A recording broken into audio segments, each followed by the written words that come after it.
అనుదిన నిత్యజీవపు మాటలు. దేవుని నామానికి మహిమ కలుగునుగాక.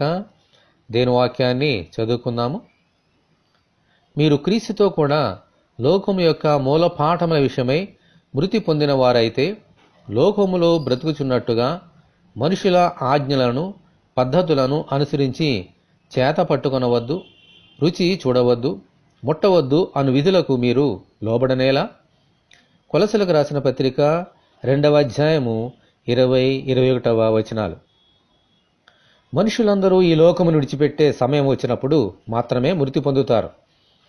యేసుక్రీస్తునందు విశ్వాసముంచిన మనమైతే అనుదినము చనిపోవాలి. ఈ లోక పాఠముల విషయమై, శరీరాశ, నేత్రాశ, జీవపుటముల విషయమై ప్రతిరోజు సిలువలో మృతి పొందాలి. ఈ లోకములో జీవించుచున్నాము గాని మనము ఈ లోక సంబంధులము కాము. అందుచేత మనుషుల ఆలోచనలకు పద్ధతులకు మనము దూరముగా ఉండాలి. మనుషుల పారంపర్యాచారములు దేవుని వాక్యమును బొత్తిగా నిరర్ధకము చేస్తాయి. మనమైతే వీటినన్నిటిని విడిచిపెట్టి పైనున్న వాటి అందే మన మనసును ఉంచాలి. యేసువైపు చూచుచూ కొనసాగిపోవాలి. అప్పుడే మనము దేవుని రాజ్యంలోనికి ప్రవేశించగలుగుతాము. దేవునికి స్తోత్రము. హల్లెలూయా.